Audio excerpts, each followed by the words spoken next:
Ya, Assalamualaikum warahmatullahi wabarakatuh. Masih dalam rangka keterangan investigasi kasus eksekusi persekusi yang dilakukan oknum anggota polisi Bribka Bambang Permati Bintomo Tambaromo. Kami masih minta keadilan dan keterangan terkait kasus ini karena banyaknya unsur-unsur yang terlibat di dalam meluncurnya kasus ini. Kami memohon kepolisian serius untuk mengungkap, karena di sini ada sindikat mafianya, ada beberapa yang terlibat. Di antaranya adalah oknum PNS di Dinas Pendidikan Kecamatan Tambaromo dan Kepala Dinas Pendidikan Tambaromo yang kami sudah melaporkan hal itu. Tentunya demi penyelesaian kasus terbaik dan upaya restoratif of justice, kami meminta pihak terkait terutama adalah Dinas Pendidikan Kecamatan Tambaromo dan Polsek Tambaromo untuk mengakumulasi kasus ini dan merepresentasikan sejauh mana dengan menghimpun beberapa keterangan. Kemarin sudah kita minta keterangan dari Saudara Jaryo, dari Aryo Singgih dan Purwanto, dan juga dari beberapa kepala sekolah yang diduga membackingi dan menutup-nutupi kasus ini, karena kasus ini menyangkut dengan hajat hidup dan peri kehidupan orang lain. Maka dari ini kami memohon keseriusan dari kepolisian dalam hal ini untuk memberikan kejelasan dan penjelasan sesuai dengan harapan.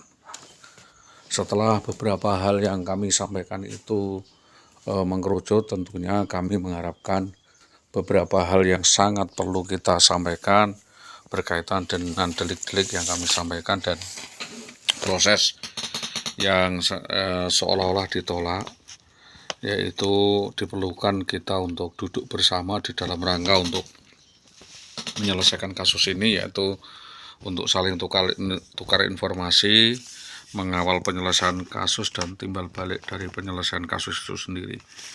Apapun yang tentu kami sampaikan ini tidak menuduh, tetapi secara faktual memang itu adalah kejadian, jadi tidak ada unsur fitnah. Karena di dalam hal ini saya tidak dalam rangka menyalahkan satu pihak atau dinas pendidikan, tetapi berkaitan dengan simbiosis mutualisme yang memang ada kaitannya dengan dinas pendidikan.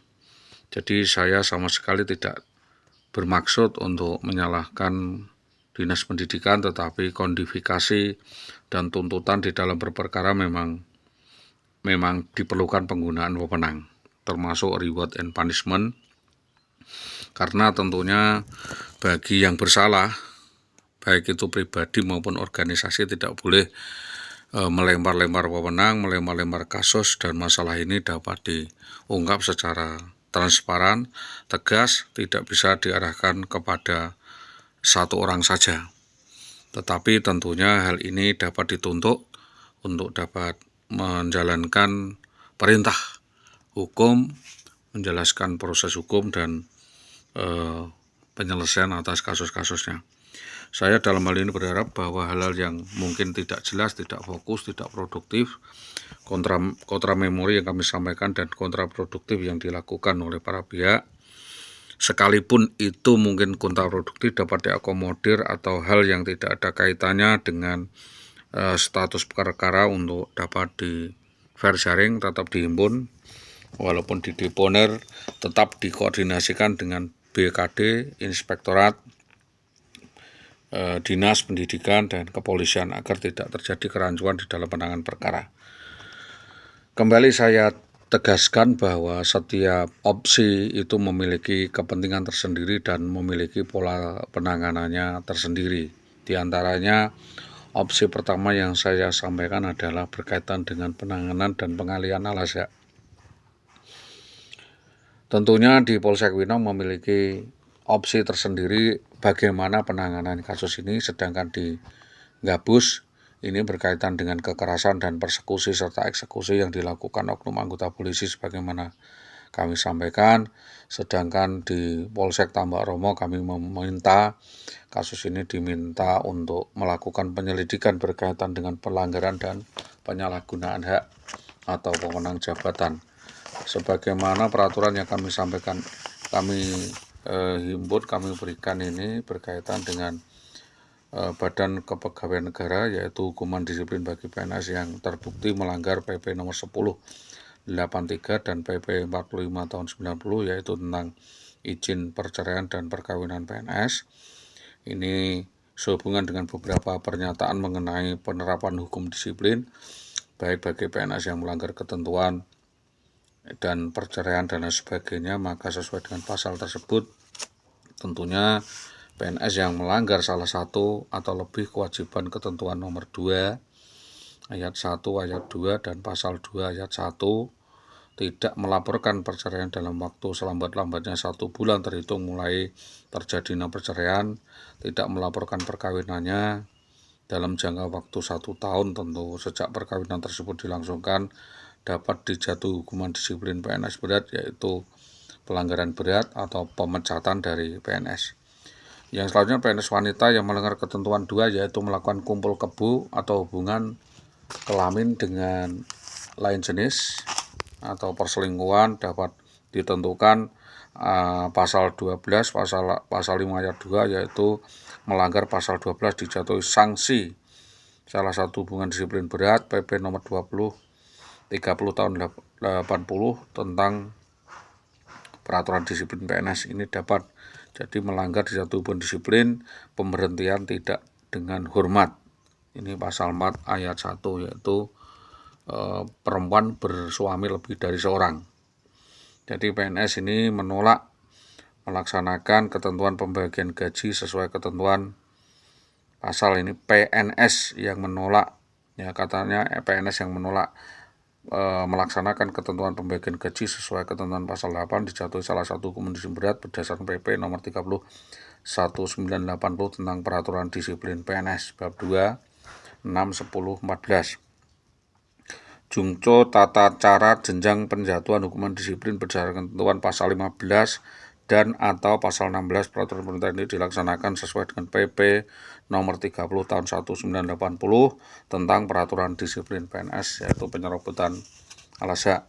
Dalam pasal 50 ayat 2 peraturan pemerintah nomor 53 tahun 2010 tentang disiplin PNS ditentukan bahwa pada saat peraturan ini dimulai atau mulai berlaku, PP nomor 30/1980 tentang peraturan disiplin PNS dicabut dan dinyatakan tidak berlaku. Artinya bahwa pelanggar ketentuan ini disanksi berat, yaitu tentang tidak terselesaikannya pola izin perkawinan dan perceraian bagi PNS dijatuhi salah satu jenis hukuman tingkat berat, yaitu PP nomor 53 2010. Nomor 2 adalah berdasarkan ketentuan-ketentuan tersebut di atas, dapat kami tegaskan bahwa dengan dicabutnya PP nomor 30/80 tentang peraturan disiplin PNS dan berlakunya PP 53 2010 tentang disiplin PNS, maka PNS yang melanggar PP nomor 10 tahun 1963 jungto PP nomor 45 tahun 1990 dijatuhi salah satu jenis hubungan disiplin tingkat berat berdasarkan PP nomor 53 tahun 2010 tentang disiplin PNS, terkecuali PNS wanita menjadi istri kedua, ketiga, atau demenan simpenan para pejabat ini, maka jika terbukti, ya, dapat dijatuhi hukuman disiplin berat berupa pemberhentian tidak dengan hormat dari PNS. Demikian, atas perhatian semua pihak kami sampaikan terima kasih. Tentunya ini sebagai perhatian dari berbagai pihak agar dapat melakukan kejelasan dan penjelasan penyelidikan kepolisian. Nanti selanjutnya kita lempar di sounding di Satpol PP dan dapat dilakukan penjelasan selanjutnya, dan intinya oknum guru ini dapat dilaporkan di inspektorat. Selanjutnya nanti itu proses di Satpol PP, di BPKP dan BPKAD, selanjutnya di proses pemecatan dapat segera dilakukan. Artinya bahwa pelanggaran demi pelanggaran yang dilakukan oleh saudara WW ini sudah sangat masif dan dapat dikategorikan berat. Demikian hal ini kami sampaikan kepada Bapak Kapolsek Tambak Romo atas tanggapannya. Tentunya kami sampaikan terima kasih.